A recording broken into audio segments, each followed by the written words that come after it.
Okay. Hello, everybody. Looks like we have Mike with us today. Thank you so much, Mike, for taking the time out of your busy day to join me. I have a very powerful webinar for us today. I'm calling it a research webinar. So I'm going to jump in and get started. All right, let me go ahead and share my screen.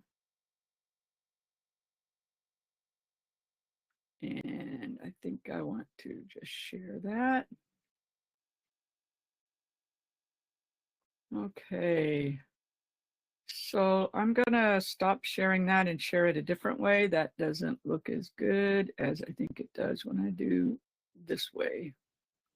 Yeah, about the same. Okay. So I'm just gonna jump right in and hopefully we'll have a few other people join us, but if not, I will still give you a powerful webinar today. So hello, my crypto brothers and sisters. Welcome to the April Money Monday webinar. I'm your host, Kelly Sunshall.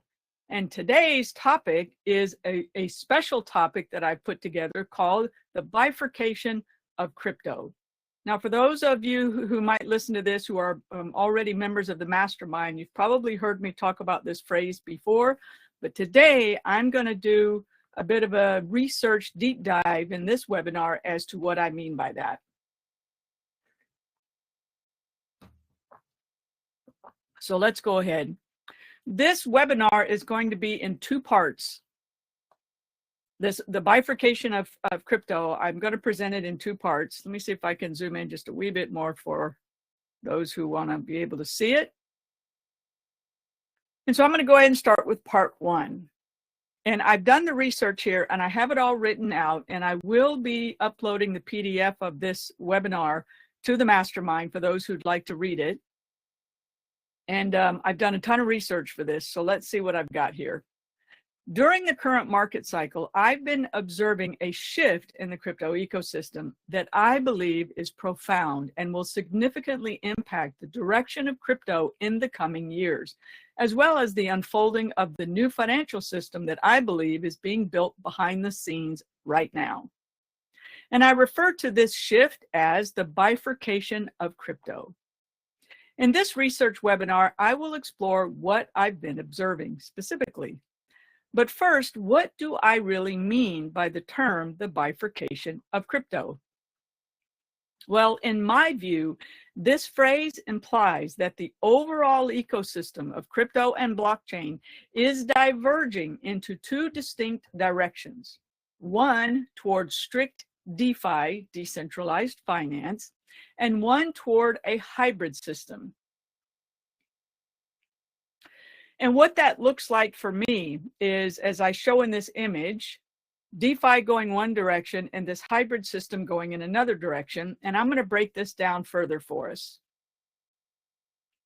So as I mentioned, on the one side is DeFi, decentralized finance, and on the other side is a hybrid, which is a combination of centralized finance and DeFi, which is often referred to as CDeFi.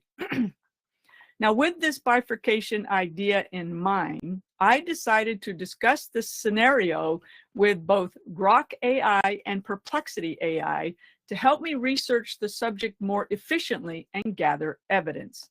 So here is what I found.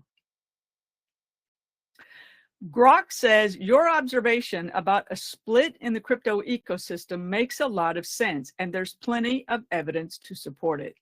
Perplexity, on the other hand, said, your observation regarding a bifurcation in the crypto and blockchain space is well supported by current trends. The division between strict decentralized finance and hybrid models that blend centralized finance with DeFi is becoming increasingly evident. So the following content that I've put together is a blend of data that I gathered from these two AI platforms, along with my own thoughts and comments. And I love to hear some feedback from those who listen to this either live or those who listen to the recording. Love to hear your feedback. If you have any, you can leave your comments there on the mastermind. So first off, let's start with the concepts of strict decentralized finance. there's some real basic things that we should all be very familiar with when it comes to DeFi. And here are three that stand out. Number one is philosophy and principles. DeFi adheres to a trustless model, emphasizing transparency, permissionless access, and eliminating intermediaries. Mike, if you can hear me okay, will you give me a thumbs up in the chat? If I'm not too loud, not too soft, it'd be greatly appreciated. And mantras like not your keys, not your crypto reflect its core ethos of individual sovereignty and the avoidance of TradFi systems. Number two, awesome, volume is perfect. Thank you so much, Mike. Number two, technological innovation. DeFi platforms leverage blockchain technology to offer services such as lending, trading, and derivatives without centralized oversight. And I teach about all three of these things in our mastermind. And these systems rely on smart contracts, which automate processes and reduce reliance on human intermediaries. It's this new invention called smart contracts that allows for DeFi to truly exist. Number three in my concepts of strict decentralized finance is resistance to central control. The DeFi camp pushes back against regulation and institutional overreach, valuing privacy and autonomy above all. Many DeFi proponents resist government oversight and regulatory frameworks. This has led to vulnerabilities such as hacks and exploits, but remains a defining characteristic of the DeFi side of this bifurcation that I'm talking about. So I put together now some evidence to support this idea that there is one side of the bifurcation, which is strictly DeFi. So what is the evidence that I have been able to find? First off is the rise in hardware wallet use, such as Ledger and Trezor. And there are several others, but those are the two biggest ones, as well as non-custodial software wallets like MetaMask and Rabby. And there's others of those as well, but those are the two biggest that demonstrate a strong demand for self-sovereignty. Another is DeFi protocols such as Aave, Compound, MakerDAO, and many, many others. Those three are the biggest, but there are really lots of others that operate without central authorities, and they manage billions of dollars in value through the use, again, of smart contracts. Now, I mentioned earlier the mantra, not your keys, not your crypto. It actually gained traction following events like the FTX collapse in 2022, where users lost funds held on centralized exchanges, and that reinforced distrust in centralized finance models. You know, centralized exchanges, places like Coinbase, Binance, FTX, Bybit, KuCoin, Kraken, Gemini, and many others around the world. And the next on this list is that Bitcoin's continued dominance, which right now holds at 60% of the crypto market cap as of early 2025. And this value has actually increased about 10% from its 50% dominance that was recorded in 2023. So Bitcoin's dominance highlights the enduring nature of fully decentralized systems. So let's shift gears a little bit and talk about the concepts of hybrid models in CDFI. There's three things I think I have here, or maybe four. Emergence of CDFI. So the hybrid models like CDFI aim to combine the user-friendly features of centralized finance, those things like customer support, regulatory compliance, security, and the efficiency and programmability, or with the efficiency and programmability of DeFi. So the emergence of CDFI, the hybrid model, is really big for some people because of these things that we've all gotten used to having. Customer support, somebody you can call and complain to when something goes wrong. And of course, most of us in decentralized finance know if something goes wrong, there is nobody to call. So this is a really huge piece behind the hybrid model. And there's a growing ecosystem of platforms, protocols, and infrastructure projects that now bridge TradFi and DeFi, driven by institutional demand, regulatory compliance, and technological interoperability. And I'll talk more about that in a little bit. Number two is institutional adoption. Financial institutions are increasingly exploring the tokenization of real-world assets, one of my biggest narratives in my portfolio, such as real estate and bonds, as well as permission liquidity pools that comply with Know Your Customer regulations. This bridges traditional finance with DeFi while maintaining regulatory safeguards. Number three is interoperability solutions. Efforts to connect CeFi systems with DeFi protocols are gaining traction through technologies like API integrations, cross-chain bridges, and Oracle networks. And I have also invested in Oracle networks in my portfolio. These solutions enable seamless asset transfers between centralized and decentralized platforms. So what evidence is there to support CDeFi hybrid models? And you'll see that there's actually a lot that I was able to find that supports this side of the bifurcation. Platforms such as Nexo's fiat crypto hybrid accounts and Bybit's DeFi integration exemplified this CDeFi approach by integrating centralized infrastructure with decentralized protocols. Bybit is an example of a trading platform that's integrating DeFi protocols into its centralized infrastructure. Another example is the PerpDex Hyperliquid, which we've talked about at length on our deep dive calls in the mastermind, which uses an on-chain order book with centralized-like performance. You'll notice that I'm going through these each of these items fairly superficially. We'll get into a little bit more detail later on in part 2. But I could easily spend probably a whole webinar training on each one of these pieces. So I'm just trying to give you an idea of what I mean when I'm talking about this bifurcation.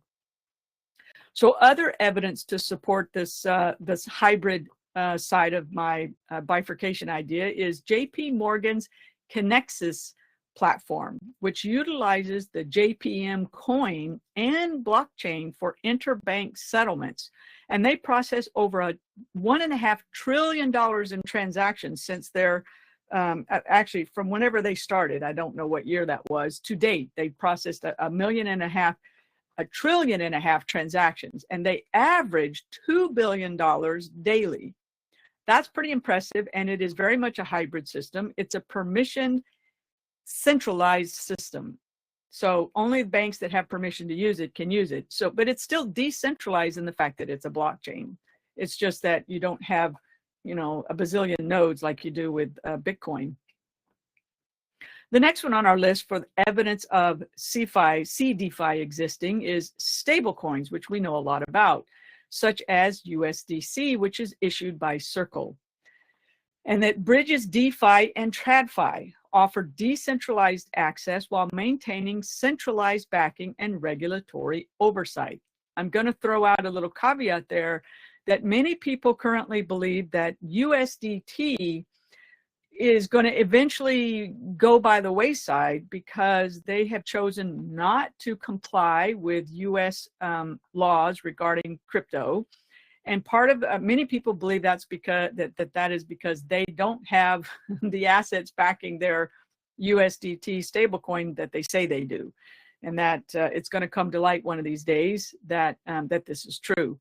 So this is going to be interesting. And I personally, because of this, will not purchase any cryptos with USDT. I don't want to have any pairs denominated in the USDT stablecoin in case that it actually happens. Right now, USDC is much more secure from my perspective.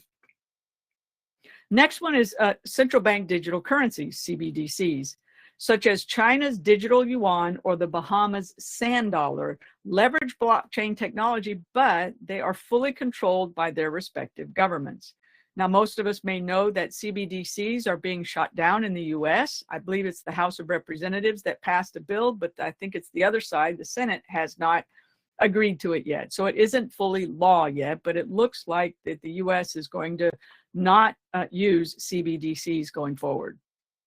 The next one on our list, which is evidence to support our hybrid model, is major banks such as Goldman Sachs and Fidelity now offer crypto custody and trading services, integrating digital assets into their traditional frameworks. Another one is the BlackRock Bitcoin ETF approval that happened in January of 2024, along with others since then, and this signals the deepening involvement of TradFi, making crypto more accessible through regulated, centralized channels. That was a lot of proof that, or evidence, proof that the hybrid model, as I'm calling it, is not only exists, but is expanding. Now, there's a lot of stuff expanding in DeFi too, but to me, it comes down to how much total volume or total liquidity is in which side of this equation that I'm calling the bifurcation. And I personally am now of the belief, and I have some numbers to back it, that the bifurcation, the hybrid model of the bifurcation is getting more and more of the volume and of the liquidity. So let's look at the bifurcation in action. The DeFi hybrid split is visible in user behavior and market trends. So according to DeFi Llama, DeFi's total value locked peaked in 2021 at around $180 billion. And then it stabilized at around $50 to $60 billion in 2023, and then rebounded in late 2024 to about $134 billion. Now it's early in 2025, so we don't have numbers yet for the year 2025, but I truly believe, I haven't looked yet, but I truly believe, based on knowing what's going on in the markets, that the TVL of DeFi has dropped since the 1st of January. So if you look at this trend, we have a lower high going on between 2021 and 2024. So it's not going the right direction if DeFi is gaining traction. So let's look at the next one.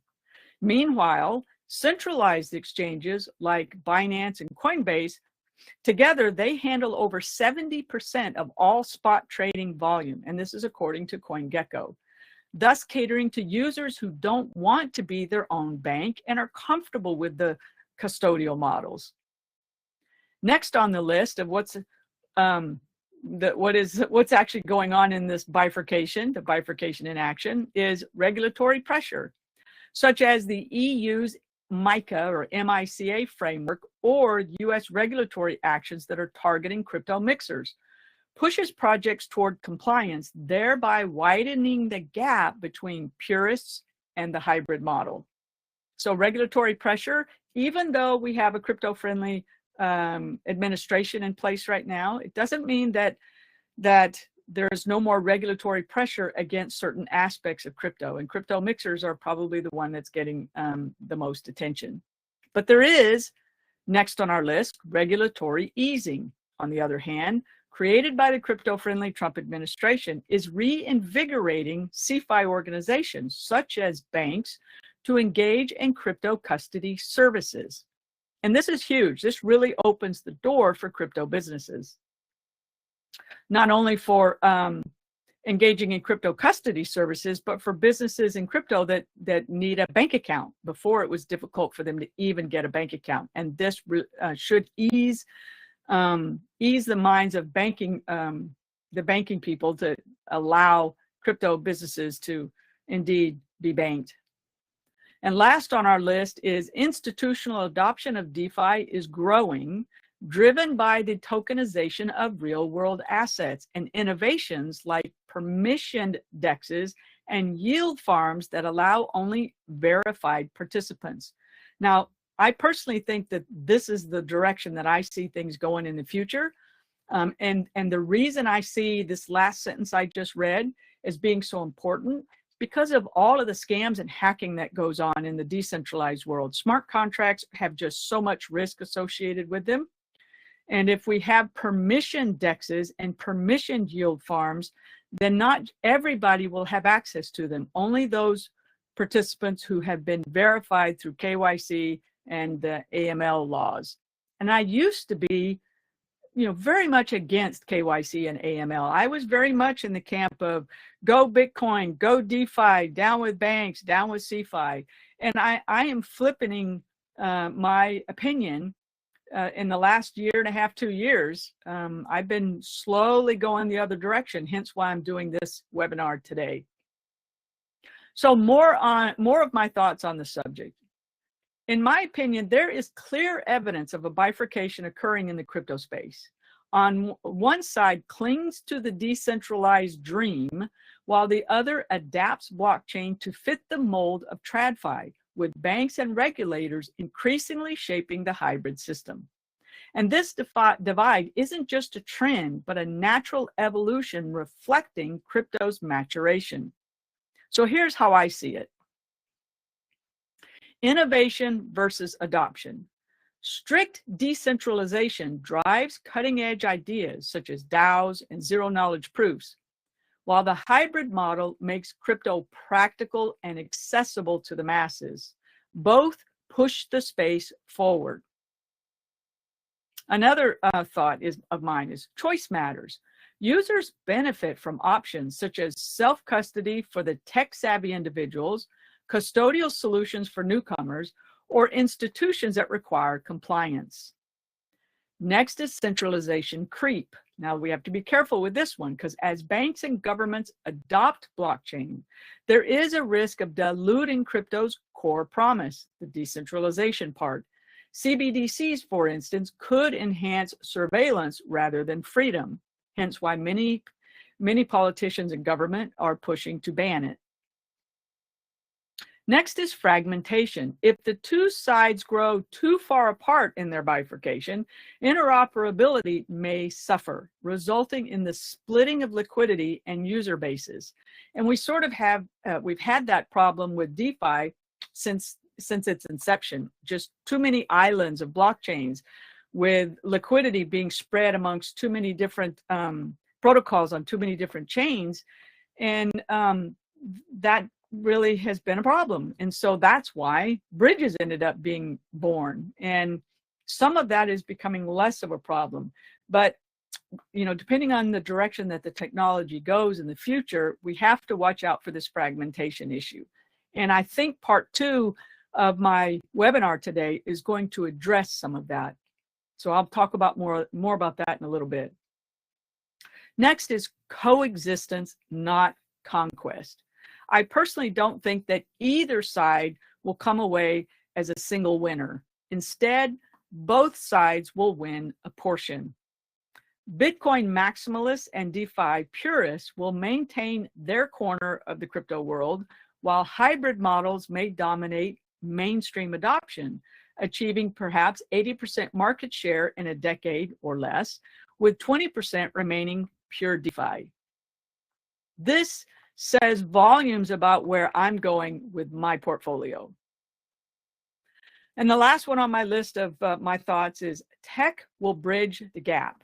Advances like cross-chain bridges, layer 2 scaling, privacy tools such as ZK snarks and zero-knowledge proofs may soften this divide, allowing decentralized ideals to infiltrate hybrid systems. So the bottom line is that the bifurcation is happening. It's measurable and it's shaping the future of crypto. I see it as a sign of growth, even though it's messy and uneven, but full of potential. And with this potential in mind, I'd like to turn my attention to part 2 of this research webinar and dive deeper into the concept of hybrid systems that are compliant with the ISO 20022 standard for cross-border payments and more. So I'm going to take a short water break here.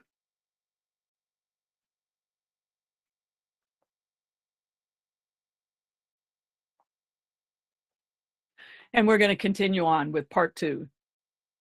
Now, I did this research a few days ago, and I must admit, I had a really good time putting this research together.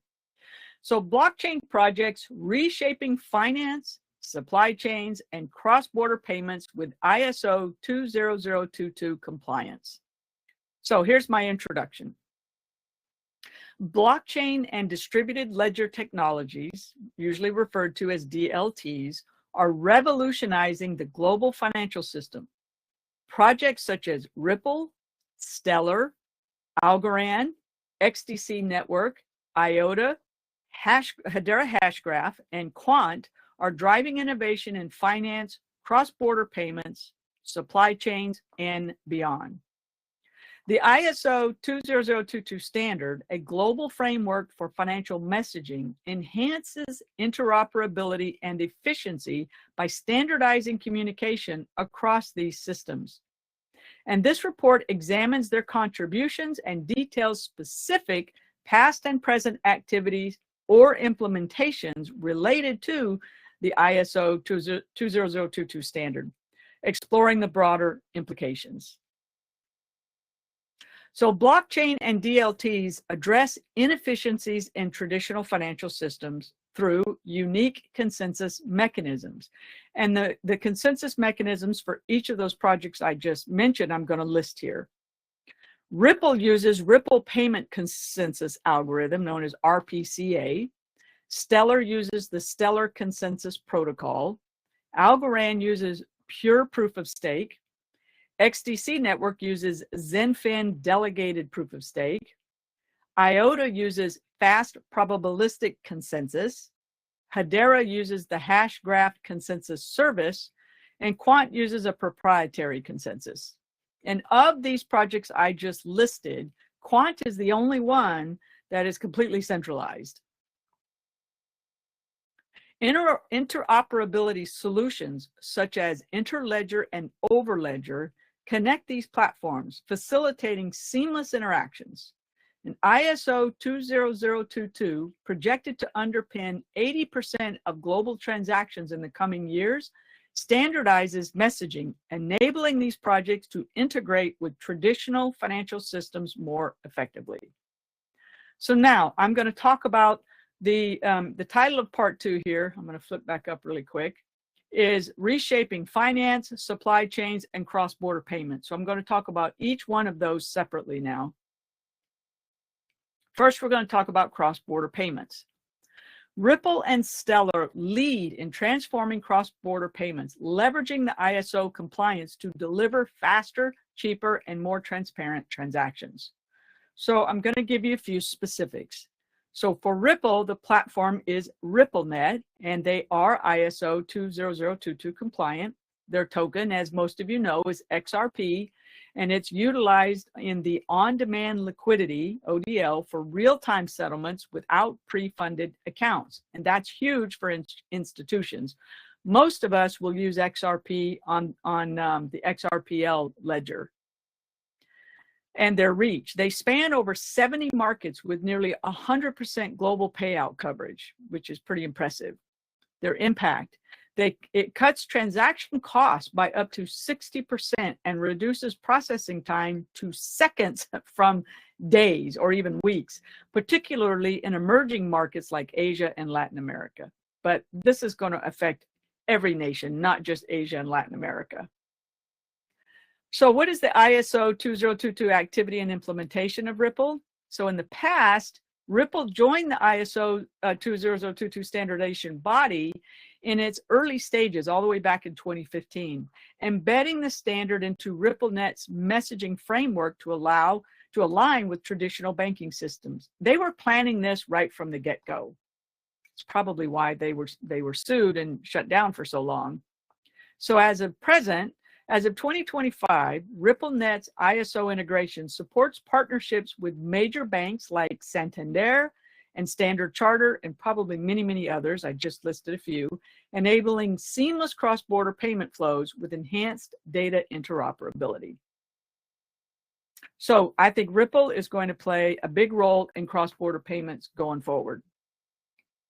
The next one is Stellar, which is also compliant with ISO 20022. And it features transactions cost less than 1 US cent per 100,000 operations, supported by over 300,000 global on-off ramps. So it's pretty widespread, to say the least. Its use case, what I hear mostly about is it powers micropayments and mobile money integration for financial inclusion, exemplified by partnerships like Felix and Bitso, and it uses the USDC stablecoin. So if you're interested, I recommend looking up Felix and Bitso to find out more about how Stellar is working around the world, especially for payments. So many people talk about Ripple being used for institutions and Stellar being used by individuals. And I think that's fairly accurate. So Stellar's ISO activity and implementation is this. In the past, Stellar began integrating ISO in 2017, shortly after Ripple, through its collaboration with IBM, which adopted Stellar for its WorldWire payment system and stablecoin operations. In present day, by 2025, Stellar's ISO compliance underpins its role in low-cost cross-border transactions, enhancing interoperability with traditional financial institutions and supporting initiatives like IBM's stablecoin deployments. So ISO 20022's rich data fields improve compliance and fraud prevention, aligning with SWIFT's migration deadline of November 2025. However, even though that is the deadline, we don't expect, those that I follow and myself, the research I've done, I don't really expect that all the banks are going to be fully compliant by November 2025. So this is going to probably drag out a little longer, which is what's going to slow down this new financial system, especially cross-border financial system that I think is being developed. It's going to slow its pace because banks are dragging their feet and getting all this done. And maybe they're not doing it on purpose. I'm sure it's quite entailed to change all of their software systems, et cetera, to be compliant with this new messaging system. Okay, now let's switch over to financial systems. Algorand, XDC Network, and Quant are advancing financial systems, particularly in DeFi and trade finance, with ISO 20022 facilitating integration with legacy infrastructure. What is so important about this ISO standard is that it is bringing DeFi and CeFi together. And this is a big reason why I think that the hybrid part of my bifurcation is going to gain so much traction. And it's because of this part 2 that I'm talking about. So in this financial systems, I mentioned Algorand, XDC, and Quant. So first on the list is XDC. It is ISO 20022 compliant. Its features are, it provides instant trade finance settlements via Impel, a cost-effective alternative to SWIFT and SEPA. And I believe SEPA is over in Europe. Technology, it's a hybrid blockchain with smart contract support using XDC to reduce processing times from days to literally real time, meaning seconds. So what's the ISO activity and implementation of XDC? XDC, the network launched Impel in 2021, which is designed from the ground up to be ISO compliant, integrating with legacy trade finance systems. And in present day, as of 2025, Impel supports real-time settlement solutions for global trade platforms like TradeTech, leveraging ISO to streamline processes and reduce costs in international trade finance. Now, I do know that in my research, I see XDC as being a big part of RWAs. And so XDC is a part of my portfolio because of its use of the ISO, because it's ISO compliant and because it's part of the RWA narrative. Next on the list for finance is Quant. Now, Quant's platform uses what's called the Overledger, and they are ISO 20022 compliant. Its function, it enables multi-chain interoperability, supporting decentralized application development across blockchains. Now, what's so important about Quant is it is in the center of all of these other ISO tokens that actually have blockchains. So Quant is not itself a blockchain. It uses the Overledger to connect all of these other ISO compliant chains that I'm talking about. What's its impact? It bridges traditional finance and crypto. That's its most important role, enhancing scalability and liquidity with ties to projects like the Digital Pound. It's ISO 20022 activity and implementation. In the past, Quant introduced Overledger in 2018. You can see almost all of these projects have been ISO compliant for many years. Incorporating the ISO 20022 compliance to connect disparate blockchain networks with traditional financial systems. And in present day, by 2025, Overledger's ISO capabilities are central to its involvement in central bank initiatives, such as the Bank of England's Digital Pound project, facilitating multi-chain interoperability for institutional use. And last on the list here for the finance section is Algorand. And its role is that it's prominent in DeFi and asset tokenization. Compliance status, however, is debated. It's capable of supporting ISO 20022 standard, but no official accreditation exists. Of all the projects in this part 2 I'm going to talk about, Algorand is the most, its status is just not solidified as far as being ISO compliant. So because of that, I've chosen to hold off on putting it into my portfolio. All right, next is what is its potential? It has high transaction throughput and smart contract support, position it for future compliance. So we'll just have to keep an eye out on Algorand. And as I said earlier, I could literally do a whole webinar on each one of these projects, but I'm just trying to give you an overview of what I mean by the bifurcation of crypto. And in the end, I'll let you know which direction I'm leaning towards. And the ISO activity and implementation for Algorand is in the past. Algorand has explored the ISO compatibility since 2020, focusing on its potential for financial system integration. However, no formal adoption has yet occurred.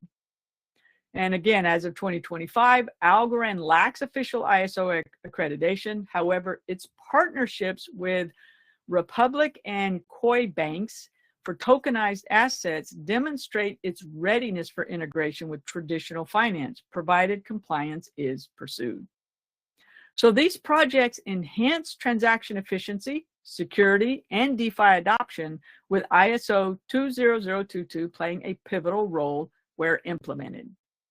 All right, so the next section of projects in the ISO compliance part of this report is supply chains and other applications. And these aren't things that I talk about a lot, the supply part, in our deep dive calls. So we're going to go over this a bit right now.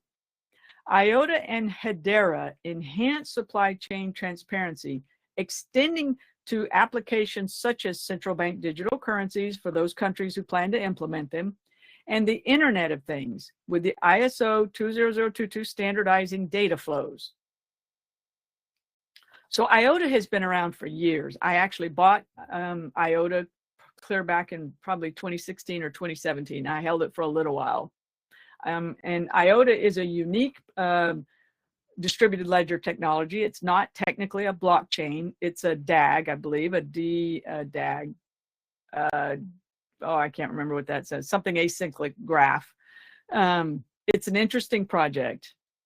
And it's really meant to be used with the Internet of Things. So let me read about it. The solution: Trade Logistics Information Pipeline, TLIP, and ISO 20022 compliant for IoT data transfers. And this is huge. IOTA is huge for being able to track, let's say, the provenance of food, provenance of specialty things like coffee and whatnot. Where did it originate from? You can, with these Internet of Things tags that go on products and this blockchain, they can be tracked all around the world, wherever they go, all the way from wherever they started from to your plate or to your home and your refrigerator.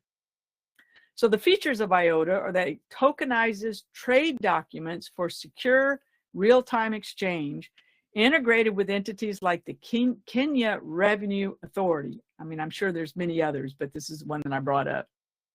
Additional use. Eviden Digital Passport supports EU supply chain tracking, reducing fraud with feeless microtransactions. Well, I don't think that's a typo. that would be fun to look up and do a little bit more research on. ISO 20022 activity and implementation. So in the past, IOTA launched their TLIP in 2023.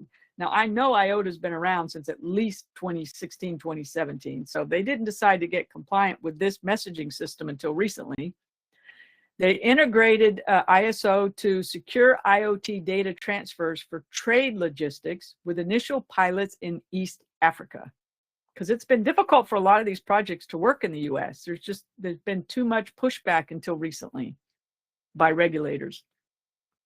So presently, by 2025, the TLIP is operational across European Union and African supply chains, supporting real-time data exchange and enhancing transparency through partnerships like the Kenya Revenue Authority and the European Union's Eviden initiative. And I am definitely not familiar with the Eviden initiative. Be worth looking up.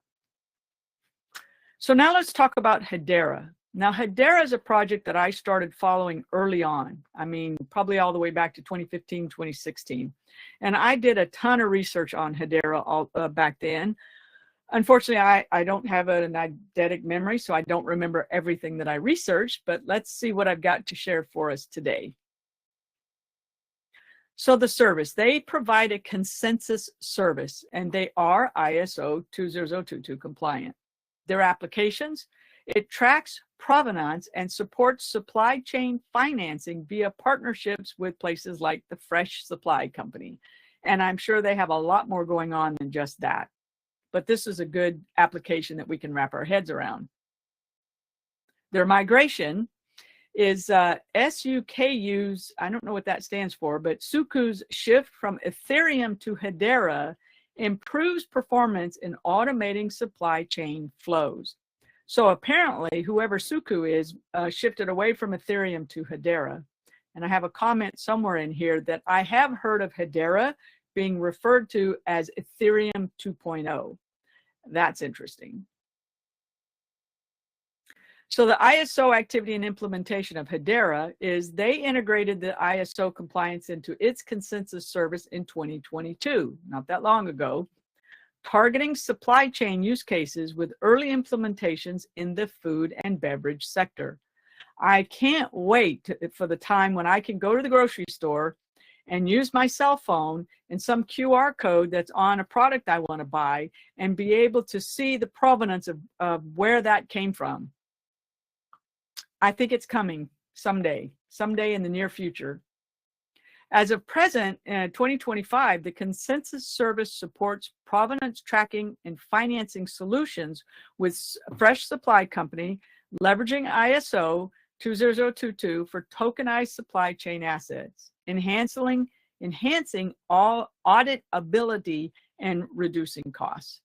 So this whole thing is about reducing costs and making it easier to share information across institutions and between institutions and people.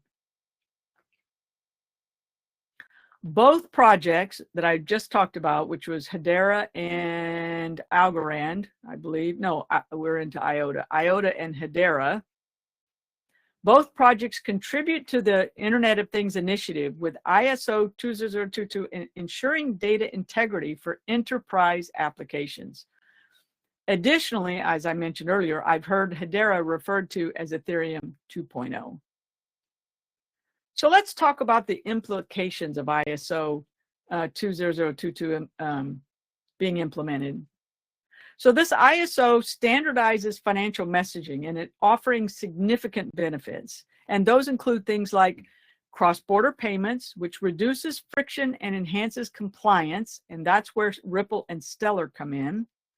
It also offers benefits in the financial systems. It bridges traditional finance and blockchain, enabling multi-chain interoperability. This is where XDC and Quant come in.